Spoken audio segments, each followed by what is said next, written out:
Hey guys, what is up? Welcome back to my channel. So today's video was actually a suggestion given to me on my Facebook page, Shattered Perfection. I'm doing a giveaway there. Once I reach 500 likes, I will be putting everybody's name into a program, selecting a winner. The winner will get a 8x10 painting, a print, and a handmade item that I haven't yet released. It can be horror related, anything. It can be personalized for your own liking. So I'll put the link to my Facebook page below. So if you want to check that out, you definitely can.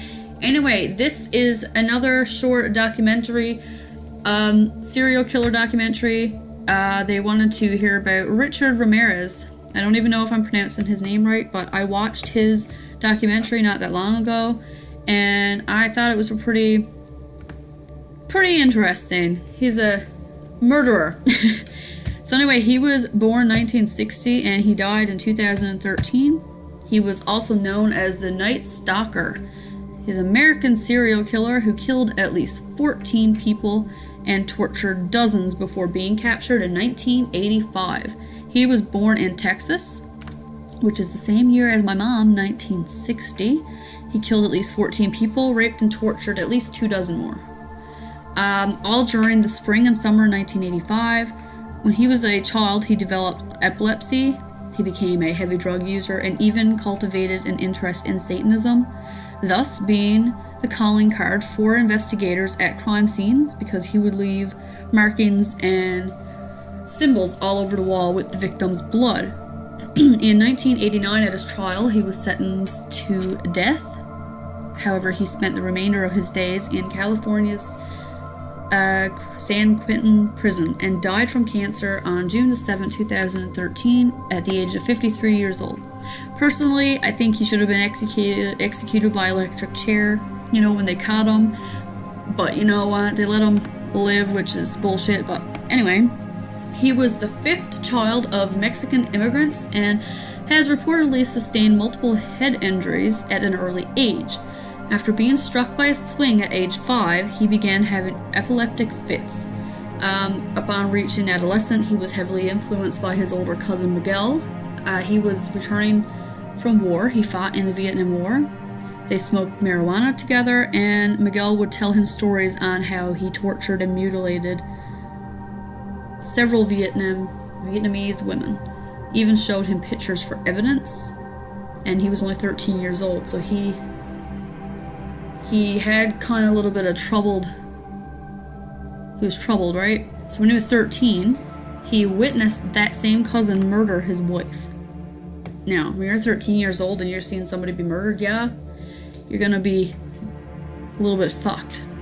So, after dropping out of school in junior high, he was arrested for possession of marijuana and progressed to having a cocaine addiction and burglary. Burglary? This is when Satanism came into his life. He was arrested for theft and began to neglect his personal hygiene. Now, you can look at pictures of him. He was a fairly attractive man. I mean, I don't know. You could tell he was evil, but he wasn't like drop dead ugly, and he wasn't drop dead gorgeous, so yeah, I don't know. I don't know what my point is. I'm just saying. So, theft eventually turned into violence in 1984, and the first victim was a 79-year-old woman who he sexually assaulted, stabbed, and killed during the burglary in her home.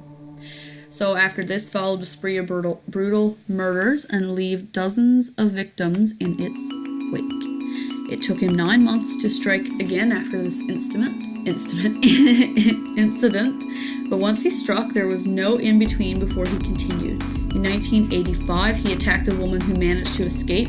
He killed her roommate, and not receiving any satisfaction, he then shot a man the same evening, causing a frenzy, and the first name, which was given to him by the press, Valley Intruder. 10 days later, he murdered another couple. It was 64-year-old Vincent Zazara and his wife, who was 44, Maxine.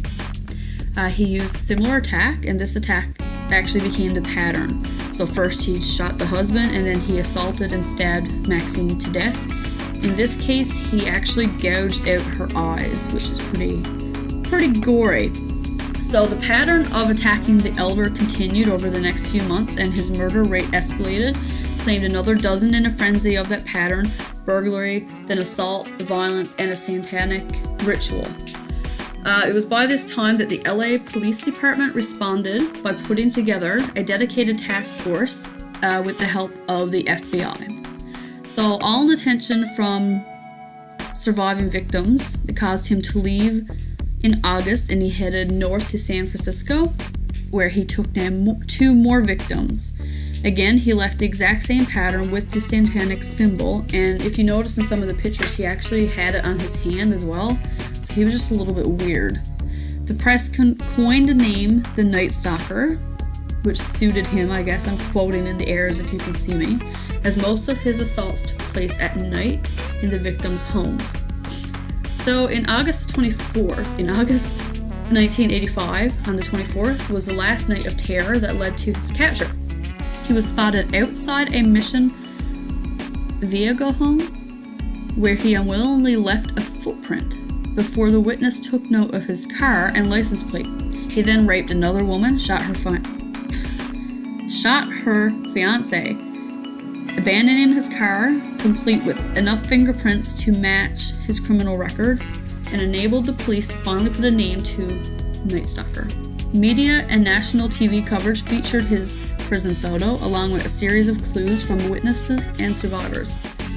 He was captured on the 31st of August after he was badly beaten by East LA residents while attempting 2 carjackings. So after a long wait in jail and delays, the jury's selection process finally moved forward on July the 22nd, 1988, which is years later, and the trial itself commenced the following January. It's a very slow procedure, obviously. Ramirez surprisingly attracted a cult-like following of supporters, and many of them wore black. They were black-clad Satan worshippers, and they looked at him as if he was an idol. So he often dressed in black and wore dark sunglasses for his courtroom appearances. Another delay occurred at the court when one juror was found murdered on August 14th in 1989. On September 30th in 1989, the final response was unanimous, and he was charged with 43 charges, including 13 counts of murder, 5 counts of attempted murder, 11 sexual assault charges, and 14 burglary charges. 2 weeks later, the same jury recommended the death sentence on 19 accounts. Leaving the courtroom, he responded, "Hey, big deal. Death always comes with the territory. I'll see you in Disneyland."